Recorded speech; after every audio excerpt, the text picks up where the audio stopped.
The Houthis challenged the Israeli Air Force, and it was the biggest mistake they ever made.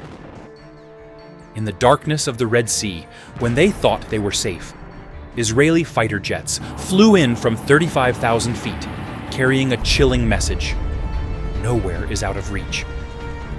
Subscribe to the channel to not miss the dramatic battles and breathtaking military campaigns coming up.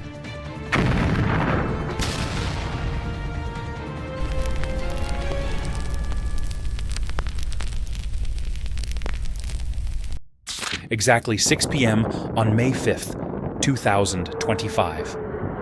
The moment the booster pedal was activated, the pilot felt the 58,000 pounds of thrust from the F-15I's twin engines kick into his back like an explosion, propelling him and his squadron off the runway at Hatzerim Air Base. The night sky tore apart.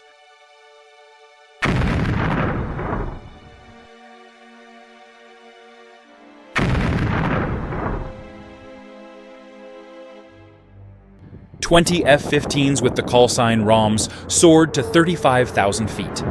Target: a strategic port controlled by Houthi forces in Yemen.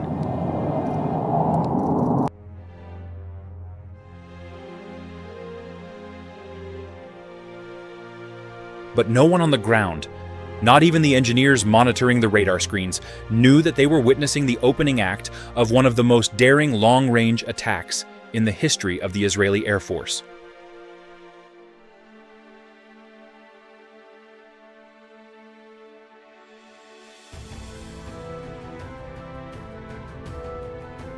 The lead F-15II carried 4 GBU-31 bunker-buster bombs, each weighing 2,000 pounds, designed to grind even the thickest reinforced concrete to dust.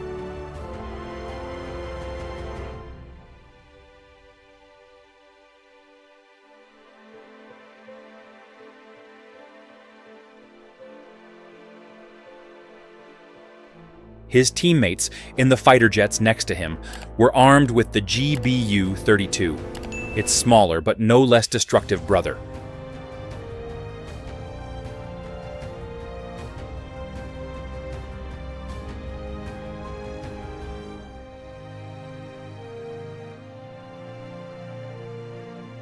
Every pilot understood they were pushing these steel warriors to the limits of technology and fuel.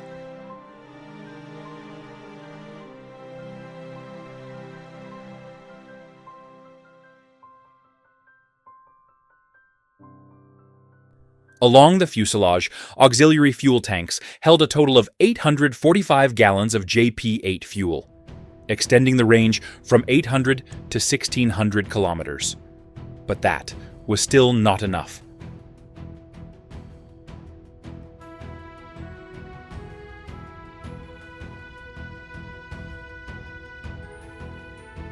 With a fully operational air refueling system, their combat range can be more than 2,000 kilometers, enough to reach the heart of Yemen, and return in time for breakfast at base.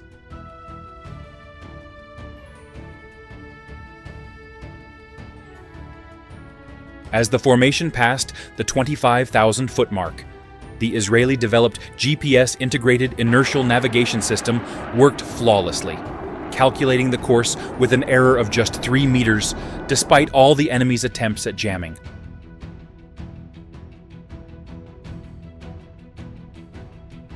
No one in the Houthi forces could have expected the jets to come from deep inside Israeli territory, rather than from a frontline outpost, meaning they were caught completely off guard until the first bombs rang out.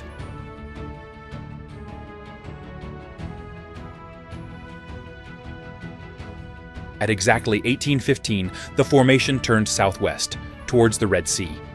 Ahead of them were 2,000 kilometers of hostile airspace, where every calculation had to be absolutely precise.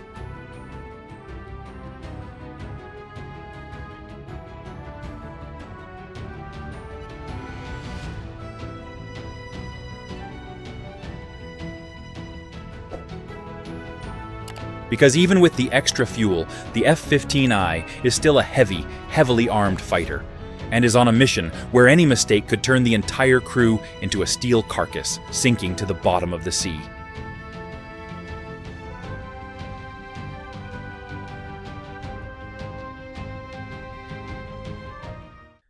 And then the biggest problem arose. Although the auxiliary fuel tanks were nearly half empty, there was no sign of the tanker.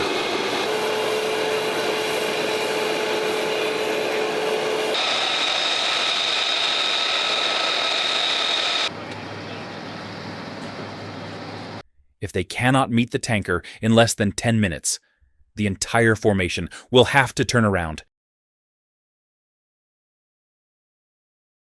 Mission not accomplished.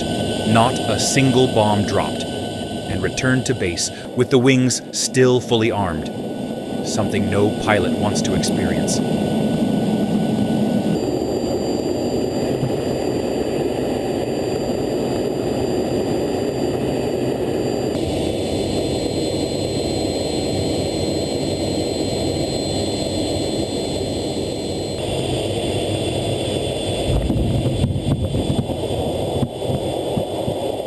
At 19:30, the flight commander glanced at the fuel gauge. Every indicator was exactly as the operational planning department had outlined line by line. But theory was just theory.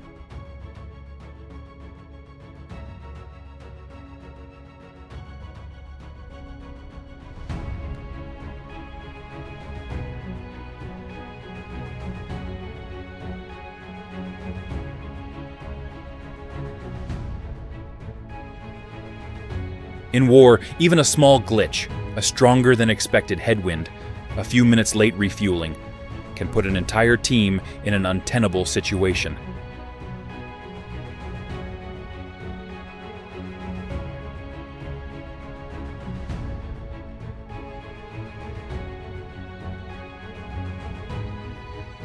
A quiet hiss sounded in the headset. The signal from the tanker had finally arrived.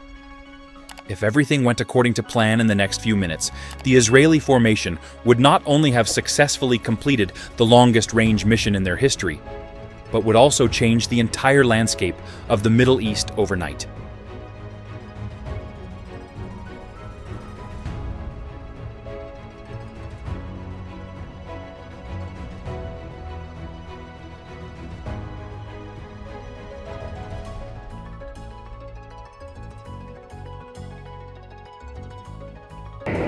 The signal blared in the headset. Refueling call. In the night sky, 4 Israeli KC-77 REMs hovered at 35,000 feet, preparing for a mission as delicate as brain surgery in the chaotic middle of space.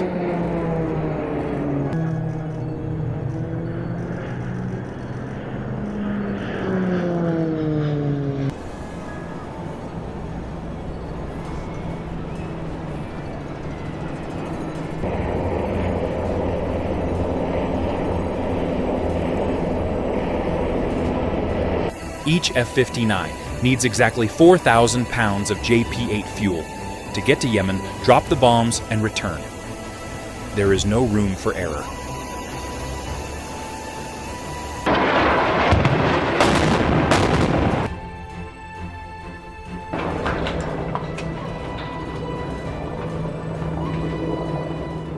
The KC-77's rigid refueling boom can pump 1,000 gallons per minute, while each aircraft carries 30,000 gallons of transferable fuel, enough to hold position for hours.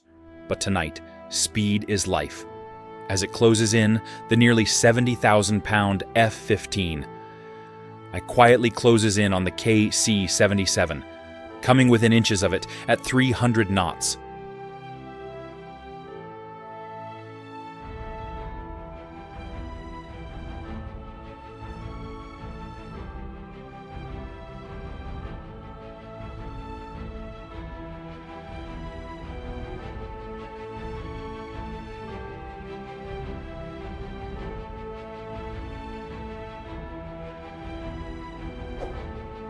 Every move must be perfect.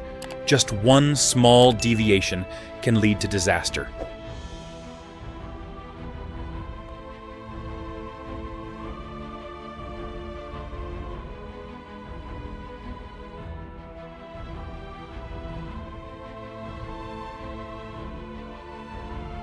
The operator manipulates the fuel hose like a surgeon. Under pressure and turbulence, he guides the hose into place with millimeter precision.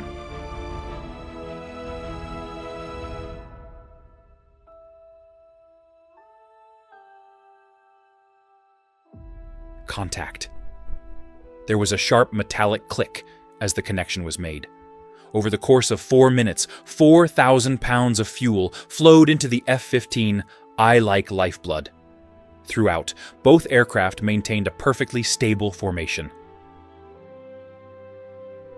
Without aerial refueling, the F-15I's range is just 1,600 kilometers. Too short for deep strikes. But now, the entire Middle East is within reach.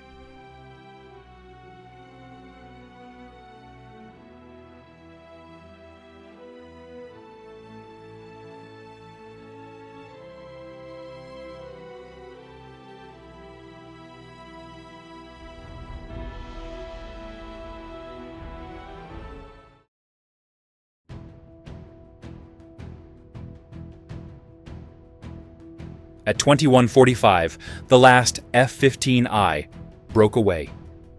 The formation of 20 fighters was now ready. On the infrared screen, the Yemeni coast appeared. The port of Hedda was bustling with cargo. Weapons, containers, missiles from Iran.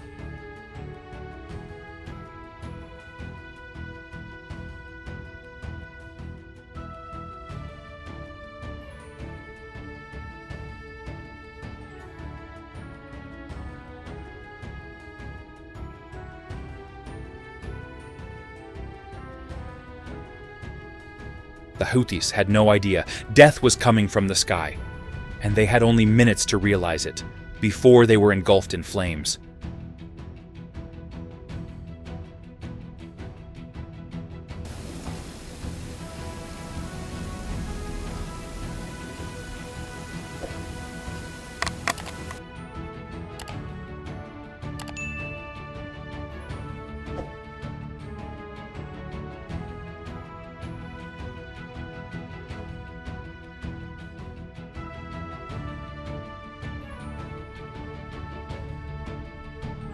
The arms shipments from Iran, cleverly disguised as humanitarian aid, had no idea that in just a few minutes, 50 precision-guided bombs would turn Tehran's key logistics hub on the Red Sea into a giant parking lot covered in ash.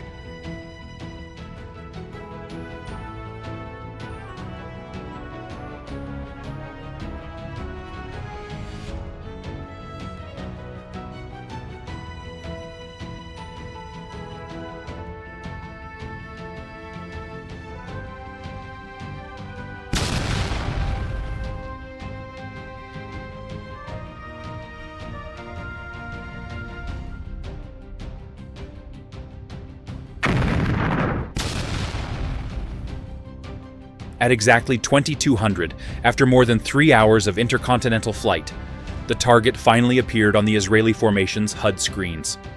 Port Hedda, a massive complex stretching nearly 2 square kilometers along the Yemeni coast, glowed in the thermal scope.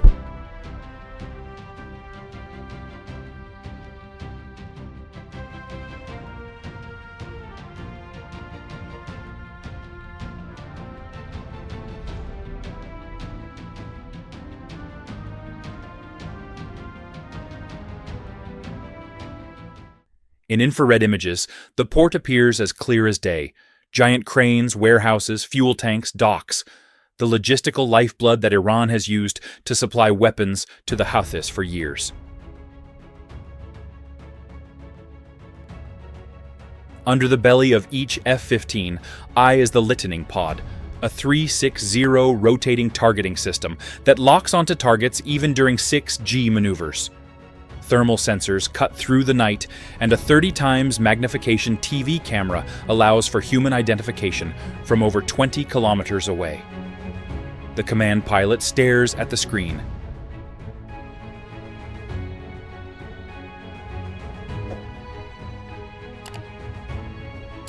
Everything matched the intelligence imagery. From the warehouse structure, the underground bunker system, to the fuel tanks.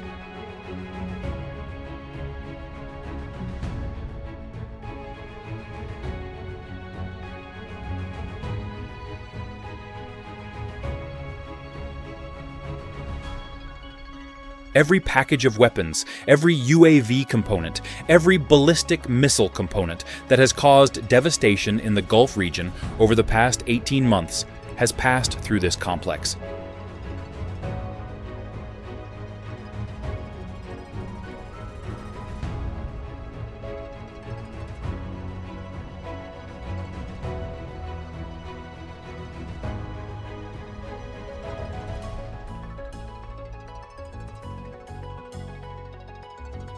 Inside the climate-controlled warehouses are stored the most sensitive military equipment, from explosive devices to guidance systems.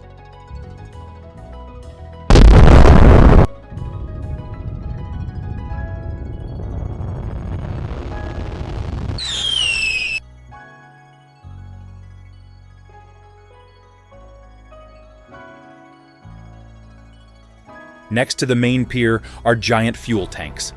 Enough diesel to run the entire port for months, but also enough to create a fireball that would incinerate Iran's entire logistics system in the region, with just one salvo of 2,000-pound bombs.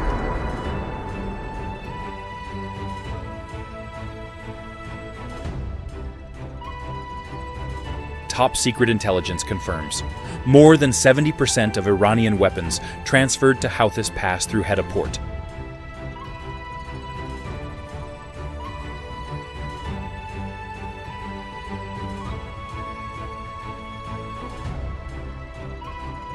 Eradicating this place would not just destroy the arsenal, it would sever the strategic artery through which Tehran reshapes the Middle East with its shadow.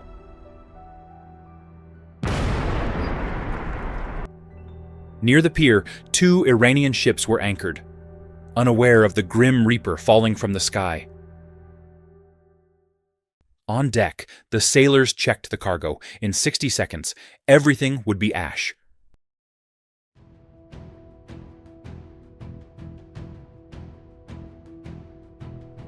On the ground, Houthi soldiers began to move. An old MiG with Houthi markings skidded across the runway. The last defenders of a place they believed impregnable. They were wrong. In the F-15I cabin, the commanding officer lowered his sights. Fox 3, strike approved. A short, precise command, and the gates of hell opened. 15I dives, lightning pod updates coordinates. 2203, first GBU-31J, released. Target, main container crane.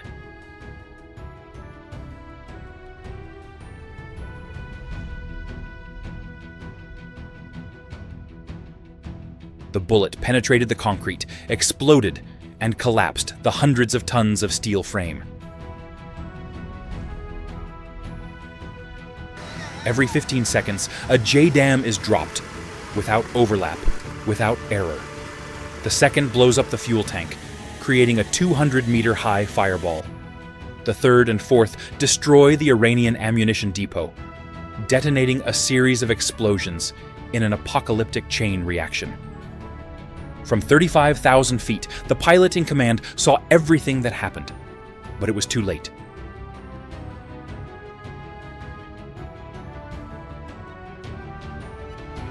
Tonight, Israel did more than just bomb. It sent a message. No place is safe from Iranian weapons, and the Middle East order has changed forever. The Houthi defense system consisted of a few guns and shoulder-fired missiles, outdated and misplaced. The next wave focused on the bridge structure. Each bomb hit the right load-bearing point, reducing Hedda port to rubble in just 4 minutes. 21-22, 4 F-15s diverted to the Bajil concrete factory, where Iran secretly produces super durable materials for building bunkers. Destroying it would destroy the Houthis' future defense capabilities. 22-24, the first GBU-32J hit the 40-meter concrete mixing tower, collapsing the entire main building. The next 2 hit the cement silo. The dust and fire rose like a nightmare. The last one destroyed the power station, cutting off all power sources. Nothing could operate anymore.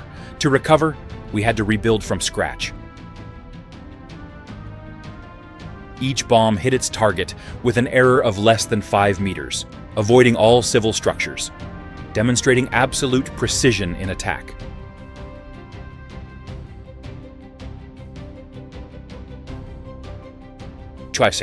Bajil is wiped out. The Houthis have lost their only factory producing fortifications. Now they only have old bunkers, easy to spot, easy to destroy.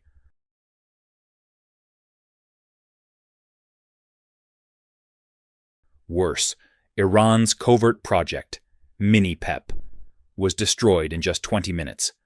The game has changed, and tonight, Israel rewrote the rules.